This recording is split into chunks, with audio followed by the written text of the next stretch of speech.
ሰላም ጤና ይስጥልን ወደ ሸገር ታይምስ ቤተሰቦች እንደምን አላችሁ? የሰዓቱ ዜናችን ነው ተጀመረ። አበይት ነጥቦችን በቅድሚያ እናስተዋውቃችሁ። ኢትዮጵያ በሚቀጥለው መስከረም ወር ላይ የመጀመሪያ ዙር የጋዝ ምርት ለገበያ እንደምታቀርብ ጠቅላይ ሚኒስትሩ ይፋ አድርገዋል። ለመሆኑ ጠቅላይ ሚኒስትሩ ይፋ ያደረጉት መረጃ ዝርዝሩን ይመስላል የዜናችን ትኩረት ነው። የህወሓቱ ሊቀመንበር ዶክተር ደብረጽዮን ገብረሚካኤል ከኤርትራ ጋር የጀመርነውን ግንኙነት በየትኛውም ጫና ምክንያት አናቆመውም ብለዋል። ደብረጽዮን የፌደራል መንግስቱንም ወንጅለዋል። ሌላኛው የዜናችን ትኩረት ነው። የጠቅላይ ሚኒስትሩ የምስራቅ አፍሪካ ጉዳዮች አማካሪ ሚኒስትር የሆኑት ጌታቸው ረዳ ሁመራ ገብተዋል ተብሏል። የቀድሞው የትግራይ ክልል ግዛት አስተዳደር ፕሬዝዳንት ሁመራ መግባታቸው ምን ያክል እውነት ነው? እንመለስበታለን። የአፍሪካ ቁጥር 1 ባለጠጋ በኢትዮጵያ በርካታ ባለሀብቶች በማይደፍሩት ሴክተር ላይ ሊሰማሩ ነው ተብሏል። ከዚህ ውጪ በመዲናችን አዲስ አበባ ዛሬ የተከሰተው አሰቃቂ የትራፊክ አደጋ ዝርዝር መረጃዎች፣ አሜሪካ ከጥቂት ቀናት በፊት የተሳተፈችበት ጦርነት ወቅታዊ መረጃዎች ምን ይመስላሉ? የዜናችን ትኩረት ናቸው። እንደተለመደው እየሰማችሁን አብራችሁን ቆዩ። የቻናላችን የዘወትር አክብሮታዊ ግብዣ ነው። ወደ ቀዳሚ ጉዳያችን እናምራችሁ።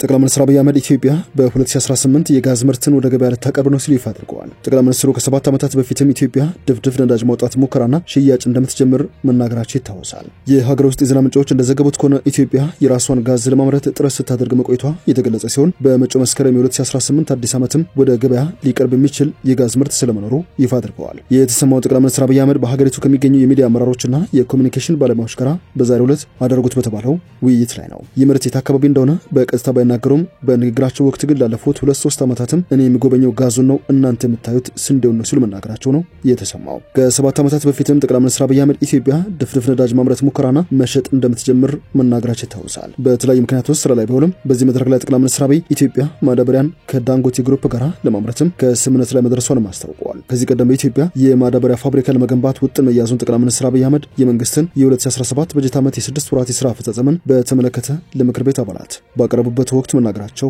የቅርብ ጊዜ ትዝታ ነው። በወቅቱም የማዳበሪያ ፋብሪካ ግንባታው ከ2.5 እስከ 3 ቢሊዮን ዶላር ወጪ እንደሚጠይቅ ጠቅላይ ሚኒስትሩም ተናግረው ነበር። በተጨማሪም ጠቅላይ ሚኒስትሩ በመጪው 2018 መስከረም ወር ታላቁ የኢትዮጵያ ህዳሴ ግድብ ተጠናቆ ሪቫኑ እንደሚቆረጥ በዚህ መድረክ ላይ መናገራቸው ይታወሳል። የቀድሞው የትግራይ ክልል ግዛት አስተዳደር ፕሬዝዳንት ጌታቸው ረዳ በአማራ ክልል ያለው ስር ወደሚገኘው ወልቃይት ሁመራ መግባታቸው ተሰምተዋል። በዚህ ሰዓት የጠቅላይ ሚኒስትሩ የምስራቅ አፍሪካ ጉዳዮች አማካሪ ሚኒስትርና በትግራይ እንደሚንቀሳቀስ የተነገረለት በአዲስ መልኩ የተመሰረተው ስምረት ፓርቲ ከፍተኛ አመራር የሆኑት ጌታቸው ረዳ ወደ ወልቃይት ሁመራ መግባታቸውን የተሰማው ለመንግስት ቅርብ የሆኑ የመረጃ ምንጮች ይፋ ያደረጉት መረጃ እንደሚያሳየው ከሆነ አቶ ጌታቸው ረዳ በትግራይ ክልል በኩል ምዕራብ ትግራይ ተብሎ በሚጠራው በአማራ ክልል በኩል ደግሞ ወልቃይት ጠገዴ ሰቲት ሁመራ ዞን የሚል ስያሜ ያለው ሁመራ ከተማ የተፈናቀሉ ሰዎች በሰላም አማራጭ የሚመለሱበትን መንገድ ለመምከር ሁመራ ገብቷል ነው የተባለው። የቀድሞው የትግራይ ክልል ግዛት አስተዳደር ፕሬዝዳንትና የህወሓት ከፍተኛ የሥራ አመራር የነበሩት አቶ ጌታቸው ረዳ ውይይቱን የሚያደርጉት በዚህ ሰዓት በወልቃይት ጠገዴ ሰቲት ሁመራ ዞን ከፍተኛ አመራር ከሆኑት ከነ ኮሎኔል ደመቀ ዘውዱ ጋር ነው ተብሏል። ባሳለፍነው ሳምንት መጨረሻ የወጡ መረጃዎች እንደሚያሳዩት ከሆነ ወደ ወልቃይት ጠገዴ ሰቲት ሁመራ ዞን የህወሓት ኃይሎች ከፍተኛ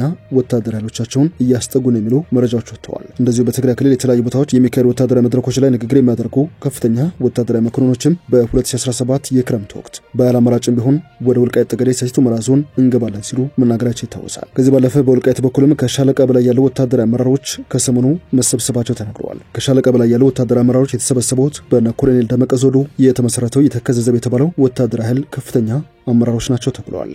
የህወሓቱ ሊቀመንበር ዶክተር ደብረጽዮን ገብረሚካኤል በሰማዕታት መታሰቢያ መርሃ ግብር ላይ የፌደራል መንግስቱን ኮንነዋል። ለፕሪቶሪያው ሰላም ስምምነት አለመከበርና ለህወሓት መበታተን የብልጽግና መንግስትን ተጠያቂ አድርገዋል። ደብረጽዮን ለሁለት የተፈነከተው የህወሓት አንጃ አንዱን ክፍ የሚመሩት የህወሓት ሊቀመንበር ዶክተር ደብረጽዮን ገብረሚካኤል በትግራይና በኤርትራ ህዝቦች መካከል እየተፈጠረ ያለው የህዝብ ለህዝብ ግንኙነት ተጠናክሮ እንዲቀጥል እንሰራለን ሲሉ በቅርቡ ይፋ አድርገዋል። ሊቀመንበሩ የተናገሩት የትግራይ ሰማዕታትን ለ37ኛ ጊዜ ለማሰብ በሃውዚንግ ከተማ በተካሄደው ስነ ስርዓት ላይ ባስተላለፉት መልእክት ነው። ህዝባችንን ከሌሎች ህዝቦች ጋር የሚያጣላ ምንም ነገር የለም ያሉት ዶክተር ደብረጽዮን ከአማራ፣ ከአፋር፣ ከኤርትራ ይሁን ከሱዳን እንደዚሁም ከሌሎች የኢትዮጵያ ህዝቦች ጋር በሰላም መኖር ከድህነት በመውጣት በልማት መኖር ነው የሚፈልገው ሲሉም ተደምጠዋል። ሊቀመንበሩ ደብረጽዮን በተጨማሪም የፕሪቶሪያው ሰላም ስምምነት በርካታ ጉዳዮች አልተፈጸሙም ሲሉ በመግለጽ ለአብነትም የክልሉ ግዛታዊ አንድነት አልተከበረም፣ ከ1 ሚሊዮን በላይ የክልሉ ተፈናቃይ ወደ ቀዬው አልተመለሰም ሲሉ ጠቅሰዋል። የፕሪቶሪያው ስምምነት እንዳይከበር ዋነኛ እንቅፋት የሆኑት የብልጽግና መንግስትና የክህደት ቡድን ሲሉ የጠሯቸው ኃይሎች መሆናቸውን የትግራይ ህዝብ ብቻ ሳይሆን ስምምነቱ እንዲፈረም አስፈላጊውን ሁሉ ጥረት ያደርጉ ዓለም አቀፍና ቀጠናዊ ተቋማት መሪዎችም በደንብ ያውቁታል ሲሉ ተደምጠዋል። የብልጽግና መንግስት ፓርቲያቸውን ለመክፈልና ለመበተን ሰርቷል ሲሉ የኮነኑት የህወሓት ሊቀመንበር የክልሉን ህዝብ እርስ በርስ ለማጨፋጨፍም እየሰራ ነው ሲሉ ወንጅለዋል። በተመሳሳይ በአከባበር ስነ ስርዓቱ ላይ ንግግር ያደረጉት የክልሉ ጊዜያዊ አስተዳደር ፕሬዝዳንት ጀነራል ታደሰ ወረደ ባስተላለፉት መልእክት ቀዳሚ ምርጫችን ሰላም ነው ሲሉ በመግለጽ ከዚህ ውጭ ያለው አማራጭ ተገደን የምንገባበት እንጂ ፈልገን የምንገባበት አለመሆኑን ዓለም በሙሉ የሚገነዘበው ሀቅ ነው ብለዋል። በዚህ ሰዓት የትግራይ ህዝብ ቀዳሚ ምርጫ ሰላምና ሰላም ብቻ ነው። በመሆኑም የፕሪቶሪያው ሰላም ስምምነት ሳይሸራረፍ እንዲተገበር ሰላማዊ ዲፕሎማሲያዊ ህጋዊ ጫና ማድረግ ይገባናል ሲሉ አሳስበዋል። የሰዓቱ ዜናችን እየተደመጠ ይገኛል። በእለቱ የተሰማሩ አዲስ መረጃዎችን እያጋራናችሁ ነው። ወደ ቀጣዩ መረጃ እናምራ። በመዲናችን አዲስ አበባ አሰቃቂ የተባለ የትራፊክ አደጋ ደርሰዋል። በአዲስ አበባ ከተማ አቃቂ ቃሊቲ ክፍለ ከተማ በዛሬው ዕለት በደረሰ የትራፊክ አደጋ የ3 ዓመት ህፃንን ጨምሮ የ9 ሰዎች ህይወት ማለፉ ነው የተሰማው። የከተማ ፖሊስ ህዝብ ግንኙነት ዳይሬክተር ኮማንደር ማርቆስ ታደሰ አደጋው በክፍለ ከተማ ወረዳ 3 በተለምዶ አባ ሳሙኤል ተብሎ በሚጠራው አካባቢ ነው የተከሰተው ብለዋል። ከኃይሌ ጋርመንት ወደ ዩኒስ አደባባይ ይጓዝ የነበረ የፐብሊክ ሰርቪስ አውቶቡስ ከከባድ ተሽከርካሪ ጋር በመጋጨቱ መንገድ ስቶ ወደ ተቃራኒ አቅጣጫ መግባቱን ያብራሩት። ይህንን ተከትሎ አውቶቡሱ ወደ ተቃራኒ አቅጣጫ ከገባ በኋላ ከዩኒስ አደባባይ ወደ ኃይሌ ጋርመንት ሲጓዝ ከነበረ ዶልፊን ተሽከርካሪ ጋር መጋጨቱ ነው የተሰማው። በዚህም በዶልፊን ውስጥ ከነበሩ ተሳፋሪዎች መካከል አሽከርካሪውን ጨምሮ የ9 ሰዎች ህይወት ማለፉን ነው የተናገሩት። ከሟቾቹ መካከል የ3 ዓመት ህፃን እንደሚገኝ በመጠቆምም በአደጋው 8 ሰዎች ላይ ከባድ የአካል ጉዳት መድረሱን ነው ያመላከቱት። በሁሉም ክልሎች 125 የኢምፖክስ የለይቶ ማከሚያ ማዕከላት መደራጀታቸው ተሰምተዋል። የጤና ሚኒስቴር እንዳስታወቀው የኢምፖክስ በሽታው በተከሰተባቸው ክልሎች የለይቶ ማከሚያ ማዕከላትን በማቋቋም ለታማሚዎች ህክምና እየሰጠ እንደዚሁም በሽታው ባልተገኘባቸው ክልሎች ደግሞ በሽታው ቢከሰት ለማከም የሚያስችሉ የለይቶ ማከሚያ ማዕከላት ተዘጋጅተዋል። በኢትዮጵያ የመጀመሪያው የኢምፖክስ ታማሚ ከተገኘበት ግንቦት 16 ቀን እስከ ሰኔ 15 ቀን ድረስ በጥቅሉ ለ304 በበሽታው ለተጠረጠሩ ሰዎች የላቦራቶሪ ምርመራ የተደረገ ሲሆን 22ቱ በበሽታው መያዛቸው ተረጋግጧል። ከነዚህ መካከል የአንድ ህፃን ህይወት ሲያልፍ 15ቱ ከበሽታው ሙሉ በሙሉ አገግመው ከለይቶ ህክምና ማዕከላት የወጡ ሲሆን የተቀሩት 6 ታማሚዎች በአማራና በኦሮሚያ ክልሎች በሚገኙ ለይቶ ማከሚያ ማዕከላት ውስጥ ህክምናቸውን በመከታተል ላይ እንደሚገኙ የጤና ሚኒስቴር አስታውቋል። ኢምፖክስ ወረርሽኝ ከተከሰተባቸው 7 ሀገራት በዓለም አቀፍ አየር ማረፊያዎች ለመጡ 179228 መንገደኞች የኢምፖክስ በሽታ ማጣራት የተደረገ ሲሆን በሁሉም የጎረቤት ሀገራት መግቢያና መውጫን ጨምሮ የየብስ እንደዚህም የአየር መንገድ በመጠቀም ወደ ኢትዮጵያ ለገቡ ከ6 ሚሊዮን በላይ መንገደኞች የማጣራት ስራ በማከናወን ሊከሰት የሚችለውን ድንበር ተሻጋሪ የበሽታውን ስርጭት ለመቀነስ ተችሏል።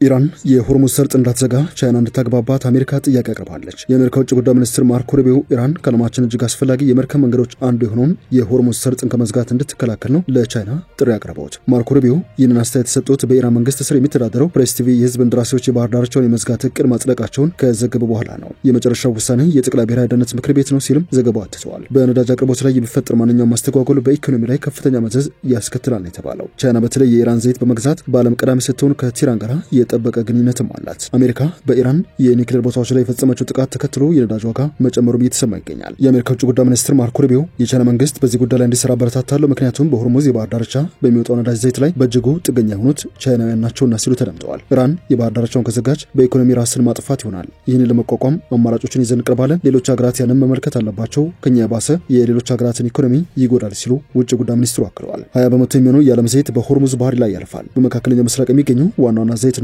የጋዝ አምራች ውሃ መንገዱን ኃይል ለማጓጓዝም ይጠቀሙበታል። ቻይና በተለይ ከኢራን አብላጫውን የነዳጅ ዘይት ፍላጎቷን ትገዛለች። ከኢራን የምታስገባው ነዳጅም ባለፈው ወር ብቻ በቀን 1.8 ሚሊዮን በርሜል እንደሆነ መረጃዎች ያሳያሉ። የሰዓቱ ዜናችን አበቃ። ስላደመጣችሁን አመሰግንን። በያላችሁበት ሰናይ ጊዜ።